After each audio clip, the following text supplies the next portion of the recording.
Justice JB. Koshy commission report സംബന്ധിച്ചുള്ളതാണ്.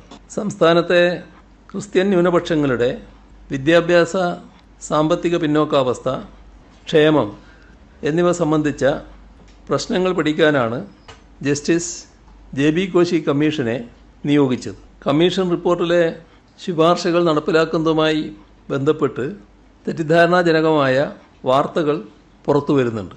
റിപ്പോർട്ടിലെ ശുപാർശകൾ നടപ്പിലാക്കിയതിലെ പുരോഗതി ചർച്ച ചെയ്യാൻ കഴിഞ്ഞ ദിവസം യോഗം ചേർന്നിരുന്നു. കമ്മീഷൻ സമർപ്പിച്ച 284 ശുപാർശകൾ, 45 ഉപശുപാർശകൾ ഇവയാണ് സംസ്ഥാന സർക്കാർ പരിഗണിച്ചത്. ഇതിൽ സർക്കാരിൻ്റെ 17 വകുപ്പുകൾ പൂർണ്ണമായി ശുപാർശ നടപ്പിലാക്കി. ഈ 284 ശുപാർശകളും 45 ഉപശുപാർശകളും അവയിൽ 220 ശുപാർശകളിലും ഉപശുപാർശകളിലും നടപടികൾ പൂർത്തിയാക്കി കഴിഞ്ഞിട്ടുണ്ട്.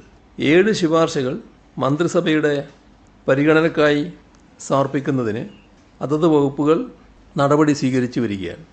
നിലവിലെ നിയമങ്ങൾക്ക് വിധേയമായി പരിഗണിക്കാൻ കഴിയുന്ന വിഷയങ്ങളിൽ വേഗത്തിൽ നടപടി പൂർത്തീകരിച്ചിട്ടുണ്ട്.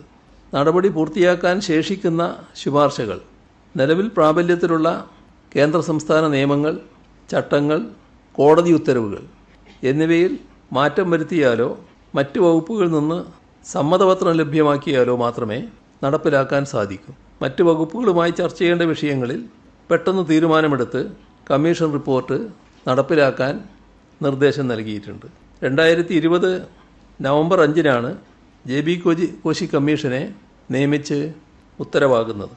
കമ്മീഷൻ ശുപാർശകൾ ത്വരിതഗതിയിൽ നടപ്പിലാക്കുന്നതിനായി മുഖ്യമന്ത്രിയുടെ അധ്യക്ഷതയിൽ 2025 ഫെബ്രുവരി 17-നും യോഗം ചേർന്നിരുന്നു. ന്യൂനപക്ഷ ക്ഷേമ വകുപ്പ് മന്ത്രിയുടെ അധ്യക്ഷതയിൽ സെക്രട്ടറിമാരുടെ യോഗം നടത്തുകയുണ്ടായി. ചീഫ് സെക്രട്ടറിയും വകുപ്പ് തലവന്മാരുമായി 5 തവണ വിഷയം ചർച്ച ചെയ്യാൻ യോഗങ്ങൾ ചേർന്നിട്ടുണ്ട്. പലതവണ ന്യൂനപക്ഷ ക്ഷേമ വകുപ്പ് സെക്രട്ടറി തലത്തിലും യോഗം ചേർന്ന് നടപടികൾ അവലോകനം നടത്തുകയുമുണ്ടായി. സാധ്യമായ എല്ലാ നടപടികളും ഇക്കാര്യത്തിൽ സർക്കാർ സ്വീകരിച്ചിട്ടുണ്ട്. തുറന്നുള്ള നടപടികൾ വേഗതയിൽ പൂർത്തിയാക്കുന്നതിന് ചീഫ് സെക്രട്ടറി തലത്തിൽ സെക്രട്ടറിമാരുടെ യോഗം ചേർന്ന് നടപടികൾ സ്വീകരിക്കാൻ തീരുമാനിച്ചിട്ടുമുണ്ട്. ഇക്കാര്യത്തിൽ ആർക്കും ആശങ്കയുണ്ടാകേണ്ടതില്ല എന്നാണ് വ്യക്തമാക്കാനുള്ളത്.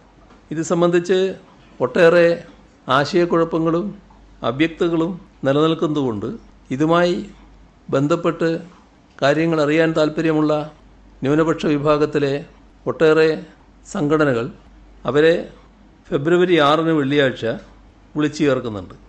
സെക്രട്ടേറിയറ്റിലെ മുഖ്യമന്ത്രിയുടെ കോൺഫറൻസ് ഹാളിൽ യോഗം ചേർന്നുകൊണ്ട് കാര്യങ്ങൾ അവരുടെ മുന്നിൽ വിശദമാക്കാൻ ഉദ്ദേശിക്കുകയാണ്.